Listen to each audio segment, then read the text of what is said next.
Hey everybody, welcome to Rooted Session 6. Obviously, this is going to look a lot different than our other Rooted sessions.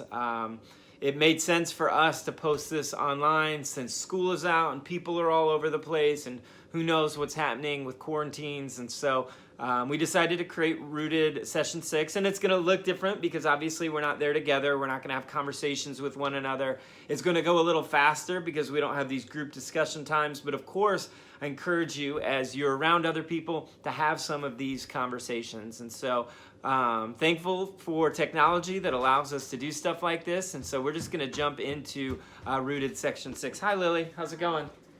Good. Okay, great. So we've done a lot in Rooted thus far. We've learned up, in, and out, kind of a little triangle to evaluate where we're at with the Lord and where we're at within community and where we're at in mission and sharing with others. We learned the 3 circles in new creation, learning how to communicate our faith. We've looked at spiritual disciplines. We did a spiritual discipline retreat, which was really cool.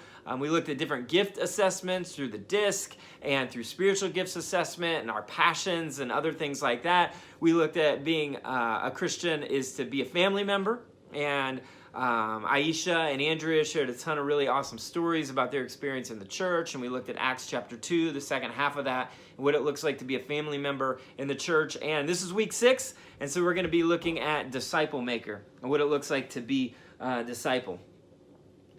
And really, this session is about giving away what you've received from the Rooted program. That all of us have received something, some type of training. We've all met with mentors, and we've all studied the scriptures together. And in light of that, now we as Christians are to give that away to other people. And part of that is just simply called making disciples. And one of the things we're just going to start today with is sharing our testimony. And really sharing our testimony is how someone else was following Jesus and they shared Jesus with us and it impacted our life, and then it allows us to then share Jesus with other people. And so we're going to look at why we started to follow Jesus and what happened since we began to follow Jesus. And so if we were meeting in public, live, this would be the point where I would say, hey, take 5 minutes and partner up and share your testimony with someone. But we are not able to do that right now, but you could still do that. You could FaceTime somebody, you could call somebody, maybe you're with someone and you could do that. And so that was going to be our first section, but we are just gonna kind of move on from there. But you can see kind of in your Rooted guide, you really can't see this on the camera, there is a testimony guide. And it gives you instructions about before Jesus and why Jesus and since Jesus. And then it's got things that you can fill out in there. The before Jesus part, there's questions for you. The why Jesus part, there's questions for you in there. There's since Jesus, there's questions for you to fill out. And so I encourage you to do that, put that together, and then share that with someone.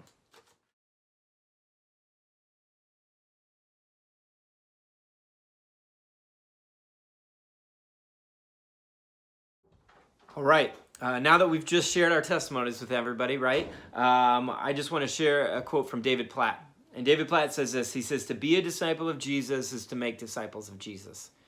And that's not the most amazing quote you've probably ever heard, but it's really true. To be a disciple of Jesus, to be a follower of Jesus, part of that, part that's expected of every single one of us is to make disciples of other people. And one of the ways we make disciples is we just share our story. We share how we've been impacted by Christ, how we're new creation, what Jesus is doing in our life right now. And that's even a way for us to begin to make disciples. But at the end of the day, we're all called to reproduce kind of what's been given to us. And we can do that no matter where we're at in our faith. If we've been given a little, we can share what little we know with other people. If you open up your Rooted booklet to page 76, there's a couple quotes on the top. It starts off saying, it says, a disciple's role in ministry is to reproduce the life of Christ in others. God wants us to be fruitful and to multiply and fill the earth on a spiritual level. And so that commandment was given in Genesis 1 to have dominion, to rule, but also to be fruitful, to reproduce and to multiply. And so that is something that's given to us now as Christians to go and make disciples and reproduce as well. Charles Spurgeon, he's got a couple pretty strong quotes on this page where he says, have you not wished for others to be saved, then you were not saved yourself. Be sure of that. He also says every Christian is either a missionary or an imposter. And so whatever. That's really strong, and that's maybe how people spoke back then. But I think the truth behind it is part of following Jesus, like part we're all called to, is to help other people follow Jesus as well. And so if you want to write two things down, you can write these two things down. That God created you to be fruitful. All of us. And that's going to look different for all of us. And we talked about how we're gifted differently in other sessions. And the second thing is God saved you to multiply, to make other disciples. In 2 Timothy chapter 2, verses 1 through 2, there's kind of this classic verse on discipleship. And let me just read it for you. It says this. It says, "You then, my child, be strengthened by the grace that is in Christ Jesus, and what you have heard from me in the presence of many witnesses, and trust to faithful men who will be able to teach others also." And so this is Paul writing to his disciple Timothy. And so Paul's telling Timothy to build into other people who are able to build into other people. So you see 4 generations of kind of discipleship happening in that verse. And I saw kind of an example of this a couple of years ago when we did our 30-year reunion for the Revolution.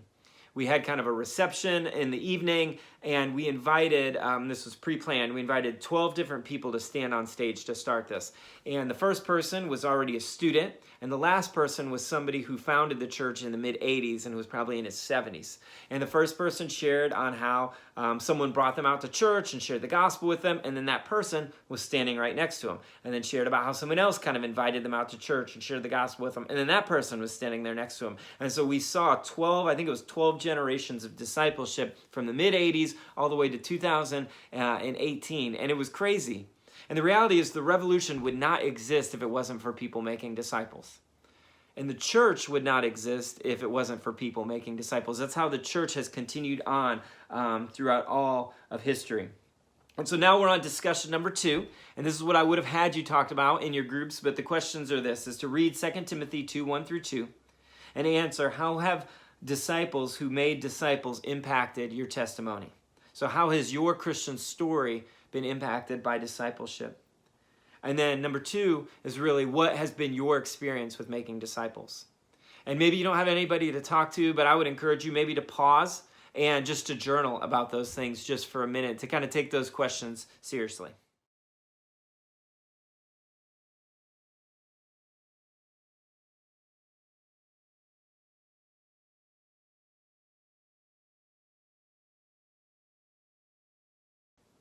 Okay, the third thing that I want to share about is, in order to make disciples, we need to engage. We need to really just engage with the world around us, the people who are already in our lives, people we work with and play with and hang out with. Engaging is ordinary people doing ordinary things with gospel intentionality. And that comes from Tim Chester and Steve Timmis from their book Total Church. And let me just say that again. Engaging is ordinary people doing ordinary things with gospel intentionality. So it's not coming up with these crazy things to do. It's really just living our normal, ordinary life, but having some intentionality behind it, and we're representing the gospel. Again, you don't have to be in ministry to make disciples. The first people who made disciples with Jesus, they were ordinary people. They were fishermen. They were tax collectors. They were just connecting to the people who were already in their world. And so when you're thinking about that out, the up, in, and out, when you're thinking about reaching out to the world, you're just thinking about who are the people you're already connected with. Hopefully you read the excerpts in this session, and if you haven't, I encourage you to go back and read them. But in the excerpt from Total Church, they talk about 3 strands of a rope. And kind of those 3 strands kind of make the rope stronger. The rope might be able to exist with just 1 or 2 strands, but if all those strands are together, they tend to be stronger. And the 3 strands were this. Number 1, building relationships with people. Number 2, sharing the gospel with people. And number 3, introducing people to community. And all 3 of those things can be really valuable. I met this gal a couple of years ago in a play. And again, when I met her, I built a relationship with her through the play. I invited her to church and spiritual things, and then I introduced her to other people that I knew who followed Jesus. And it's not just one of those things. And then I sat down with her and tried to share the gospel with her as well. And so it's not just one of those things, but it's kind of all of those things working together. Again, one of the best ways we can engage is building relationships with people. And so maybe our spheres of relationships are shrinking because of kind of the current situation we're in, but maybe those that we're with, there can be greater depth to those as well. And so we're building relationships with people. We're making genuine, real friendships. We're presenting the gospel in there, and then we're getting them connected to other people within our church community. Because as Christians, again, we have tons of relationships with people who aren't following Jesus yet.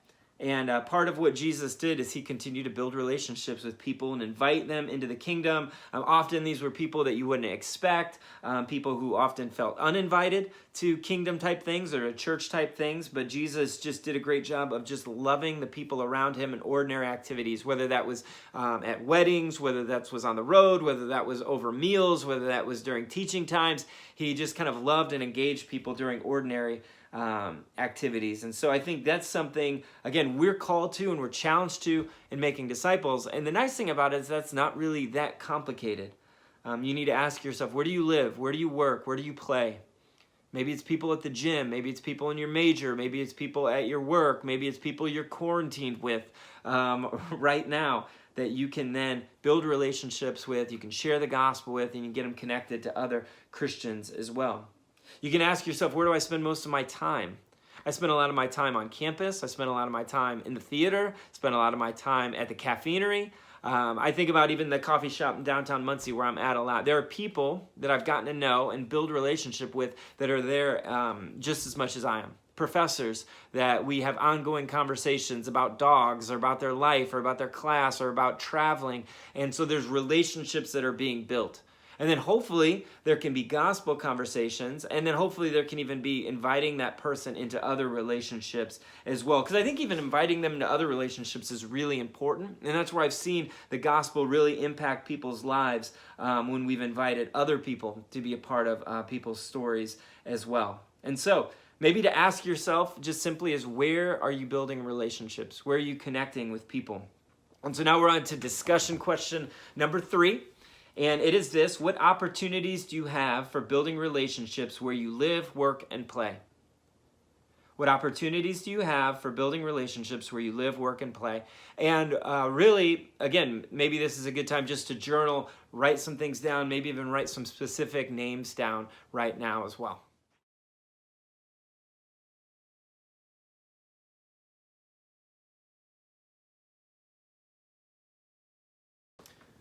Great. So we can make disciples through building relationships, but then we also can make disciples through sharing the gospel, like actually going through the gospel. And again, we shared the 3 circles, but this week we're focusing more on sharing our testimony as well, our story on how the gospel has impacted us.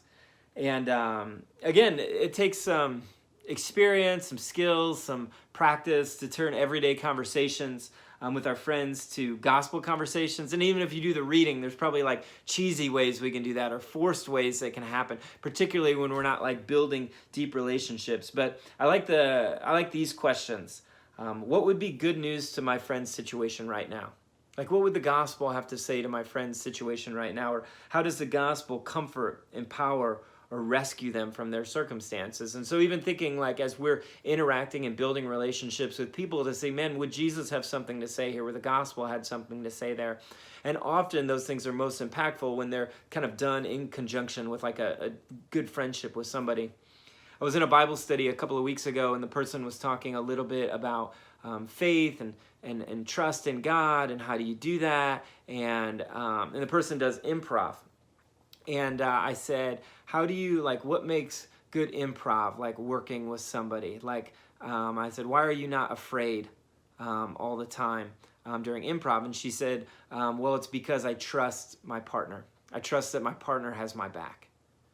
And there was kind of this aha moment, like in our faith with God, like we can have faith with God if there's a trust that God ultimately has our back in life. And so it was kind of taking her circumstance that she was kind of, that she knew, and kind of bringing the gospel into that space.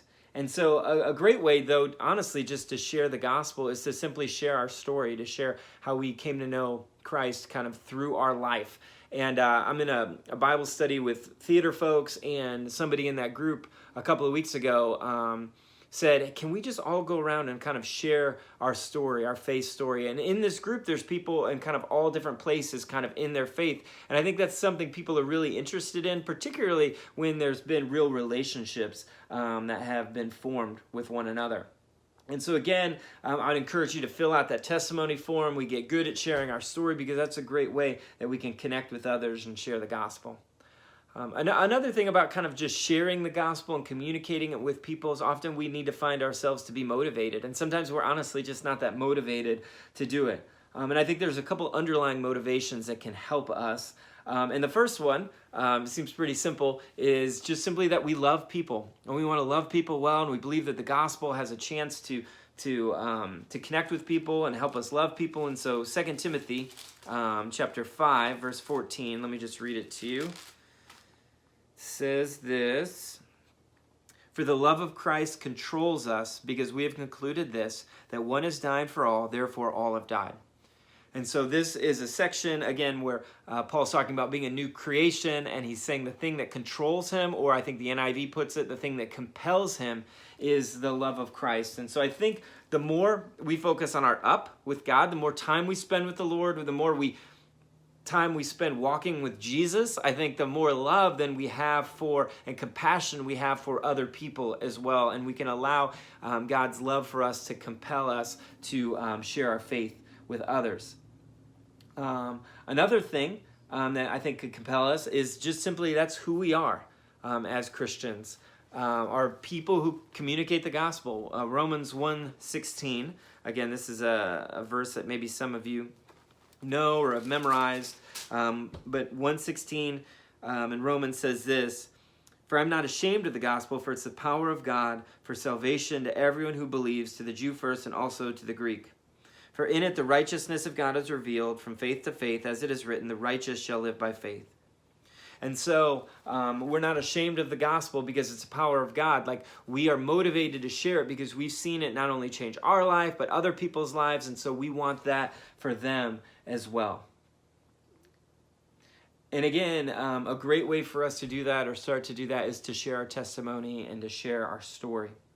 And so, again, we talked about the rope and kind of 3 strands of the rope. One strand is building relationships, another is just sharing the gospel. A great way to do that is through our testimony. And a third kind of strand of the rope is getting people connected to community.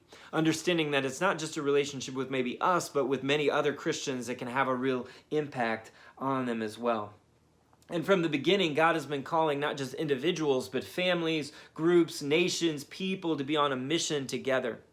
And even as a church right now, even though we're separated as the Revolution, I think we can still be on mission together. We can still be contacting one another on the phone. We can be FaceTiming with one another. We can be doing Google Hangout. We can be hanging out in small groups, and we can continue to be on mission with one another. And we saw kind of last time we met in the book of Acts that the early church, they met together and they had all these things in common, and that community became really attractive to outsiders, and so people were being added to their numbers every day.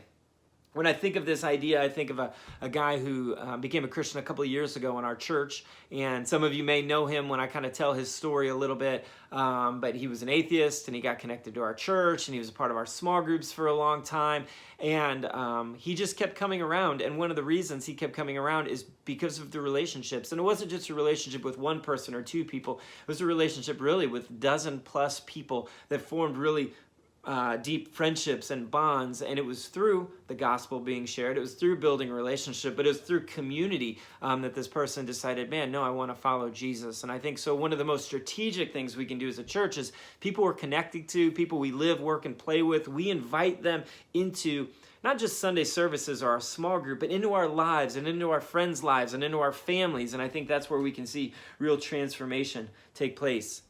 In the Gospel of John 13:35 says this, and I'm just going to read it. It says, "By this everyone will know that you are my disciple if you love one another." And so as those outside the church and those who are yet to follow Jesus, as they see us imperfectly, but hopefully decently, love one another, it can compel people to want to follow Jesus. It can compel people to want what they see in the relationships that we have with one another. If you've been around me, you've heard me quote this probably multiple times, but I love what Graham Tomlin says. He says, "Without words, no one listens. Without actions, no one understands." Wait, reverse that. Without words, no one understands. Without actions, no one listens. That makes more sense. And so what he's saying is our actions, us loving one another, causes people to want to listen and understand what's going on. But unless we share the gospel with them and communicate the why, then they're not going to really understand why we do this. So is it actions? Is it just words? No, it's both of those things working together with one another. And so a key aspect of engaging in mission is inviting people into your community. And so we can do simple things like inviting people to meals together, or to hang out at your house together, and trying to think through who are those people I'm connected to and how can I invite them to be a part of our community. And so you can ask yourself, who needs to be invited into my community? And so here's discussion number 4, and you can journal on these things. I've got 3 questions for you. The first one is, do your non-Christian friends know about your faith? The second is, how can you start to engage them with the gospel and your story? And the third is, what are some ways you can invite people into your community? So maybe take a second to journal about that a little bit right now.